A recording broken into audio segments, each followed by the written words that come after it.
বিসিবিতে শেষ হলো আমিনুল ইসলাম বুলবুল অধ্যায়।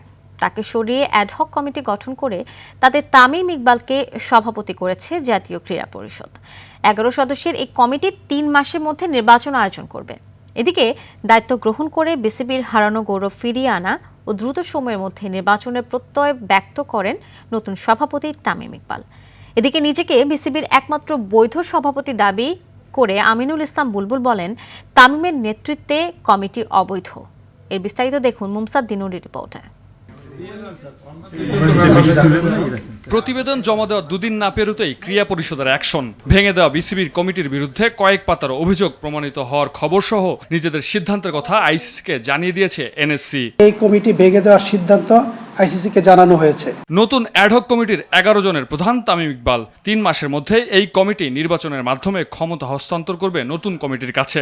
আগামী 3 মাস ক্রিকেটের স্বাভাবিক কার্যক্রম যেগুলো আছে সেগুলো পরিচালনা করার জন্য নির্বাচিত কমিটির মতোই ক্ষমতাপ্রাপ্ত থাকবে।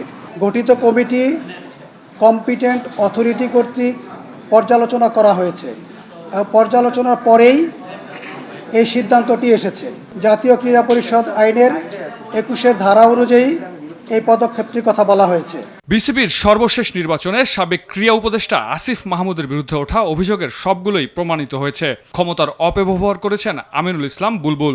বিসিবি নির্বাচনকে বিসিবি সভাপতি, সাবেক ক্রীড়া উপদেষ্টা ও অন্যান্য সহযোগীদের সহায়তায় নিয়ন্ত্রণ করেছেন। বিসিবি বোর্ড অফ ডিরেক্টরসের 21তম বৈঠকে 10 জন প্রাক্তন ক্রিকেটারকে কাউন্সিলর হিসেবে মনোনয়নের বিষয়টি নথিভুক্ত হয়েছিল এবং বোর্ডের পরিচালকরা জনাব আমিনুল ইসলাম বুলবুলকে অনুমতি দিয়েছিলেন যে তিনি নিজেই প্রাক্তন ক্রিকেটারদের মধ্য থেকে 10 জন কাউন্সিলর মনোনয়ন করতে পারেন। তবে অন্যান্য সাক্ষাৎকারকৃত পরিচালকরা তাদের বক্তব্যে এই দাবিটি অস্বীকার করেছেন। এদিকে সন্ধ্যার পর সভাপতির চেয়ারে বসে তামিম ইকবাল জানান, বিসিবির হারানো গৌরব ফিরিয়ে আনার পাশাপাশি দ্রুত নির্বাচন আয়োজন করবেন। এই ক্রিকেটের রেপুটেশনটা ঠিক করা হলো আমাদের সবচেয়ে ইম্পর্টেন্ট।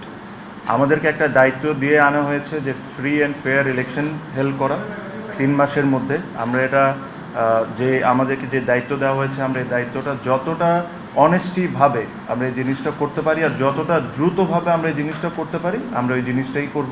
এদিকে জাতীয় ক্রীড়া পরিষদের তদন্ত প্রতিবেদনকে ত্রুটিপূর্ণ ও আইনগতভাবে অগ্রহণযোগ্য আখ্যা দিয়ে তা প্রত্যাখ্যান করেছেন আমিনুল ইসলাম বুলবুল। একই সঙ্গে তামিম ইকবালের নেতৃত্বে গঠিত অ্যাডহক কমিটিকে অসাংবিধানিক ও অবৈধ বলে অভিহিত করে এ বিষয়ে আন্তর্জাতিক ক্রিকেট কাউন্সিল আইসিসির হস্তক্ষেপ দাবি করেছেন তিনি।